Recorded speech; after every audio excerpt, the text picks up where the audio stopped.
ایک منتخب اور آئینی وزیر اعظم کو جو حقوق حاصل ہیں، جو آئین اس کو اختیارات دیتا ہے، اس میں کوئی دو رائے نہیں ہے. لیکن جس شخص کی یہاں بات ہو رہی ہے عمران خان صاحب، اس کو قابض کہیں گے، اس کو سلیکٹڈ کہیں گے، لیکن آپ اس کو نہ آئینی وزیر اعظم کہہ سکتے ہیں نہ منتخب وزیر اعظم کہہ سکتے ہیں. اور جس ملک میں اہم ترین تقرریاں، ان تقرریوں کی میں بات کر رہی ہوں جن کا پاکستان کی سلامتی سے ڈائریکٹ تعلق ہے، وہ جادو ٹونے سے کرتا ہو، بجائے وزیر اعظم کے جنات وہ تقرریاں کرتے ہوں، جنات ٹائمنگز طے کرتے ہوں، یا پھر وہ جس کو طوطا فال کہتے ہیں وہ نکال کے کرتے ہوں، تو پھر اس ملک کا دنیا میں تماشا بننا جس طرح اب بنا ہے، اداروں کا تماشا بننا، اس میں کوئی حیرانگی کی اچنبے کی بات نہیں ہے. اتنا ہی ان کا جادو ٹونا سکسیسفل ہے، حساب کتاب سکسیسفل ہے، وہ جو جنتر منتر جس کو کہتے ہیں وہ سکسیسفل ہے، تو وہ عوام کی بھلائی کے لیے کیوں استعمال نہیں ہوتا؟ وہ صرف اہم ترین تقرریاں کرنے کے لیے ہی کیوں استعمال ہوتے ہیں؟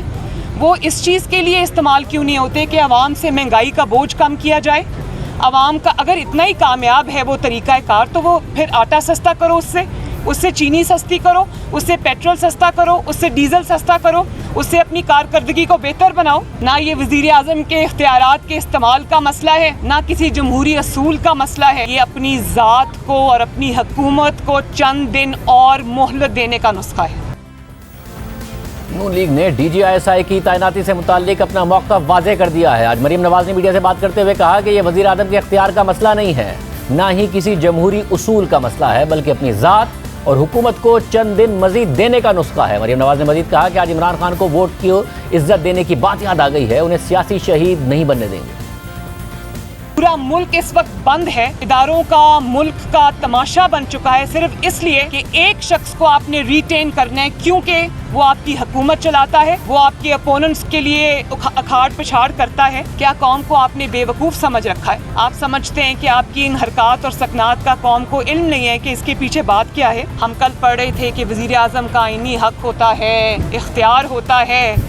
آج آپ کو ووٹ کو عزت دو یاد آ گئی ہے، تو میں آپ کو یہ بتا دوں کہ آپ کو نواز شریف بننے کی کوشش بھی نہیں کرنی چاہیے. آپ کا جمہوریت سے، جمہوری جد و جہد سے، ایک آئینی وزیر اعظم کے اختیارات سے، اس کی عزت سے آپ کا کوئی لینا دینا نہیں ہے، آپ کا کوئی واسطہ نہیں ہے. اور شیر کی کھال پہننے سے کوئی شیر نہیں بن جاتا. آج آپ بدترین نالائکی، نااہلی، کرپشن سکینڈلز کے بعد اگر آپ کو یہ اپنی فیس سیونگ نظر آ رہی ہے کہ آپ اس میں سیاسی شہید بن جائیں گے، تو یہ نہ ہوگا انشاءاللہ تعالی، نہ عوام یہ ہونے دے گی، نہ ہم یہ ہونے دیں گے. بڑے بڑے نالائکی کے، نااہلی کے، کرپشن کے سکینڈلز کا جواب دینا پڑے گا.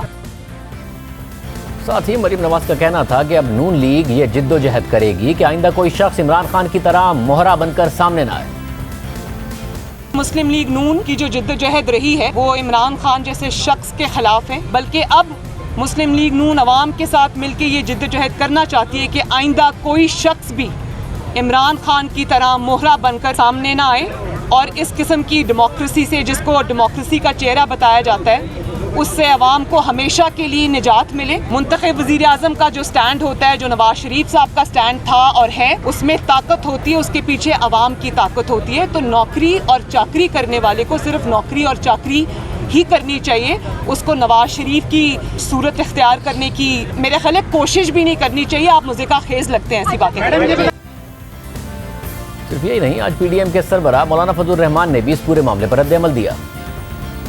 مسئلہ ڈی جی آئی ایس آئی کا نہیں ہے، مسئلہ ایک لیفٹیننٹ جنرل کا بطور ڈی جی آئی ایس آئی کا، لیفٹیننٹ جنرل کا. لیفٹیننٹ جنرل براہ راست چیف آف آرمی اسٹاف کے ماتحت ہے، اور اس کی خدمات کا تعین اس کے اپنے باس نے کرنا ہوتا ہے. ایک ایگزیکٹو آرڈر کے تحت بعض دفعہ ہم اس کو کہتے ہیں کہ یہ اختیارات حسن کی حد تک ہے. اختیار اس حد تک نہیں کہ اس پہ ڈٹ جائے کوئی اور کہے کہ میں دستخط نہیں کروں گا، میں سمری پہ دستخط نہیں کرتا، میں نوٹیفیکیشن جاری نہیں کرتا. جاہلانہ انداز کے ساتھ اور بہت سے معاملات پہ وہ اڑ جاتا ہے. یہاں پر بھی اس کا یہ انداز جو ہے وہ بالکل ان پڑھ لوگوں کا ہے. پارلیمنٹ کے اختیار میں کسی اور نے مداخلت کی ہے، فوج کے اختیار میں کسی اور نے مداخلت کر دی ہے، تو اس سے مشکلات تو آتی ہیں. صاحب آپ کا ہمیشہ سے مطالبہ تھا کہ اسٹیبلشمنٹ جو ہے وہ ساتھ چھوڑ دے حکومت کا. آپ کو لگتا ہے کہ آپ کا مطالبہ تسلیم ہو گیا یا تسلیم ہونے کی طرف جا رہا ہے؟ تکوینی طور پر ادھر ہی چلا جائے.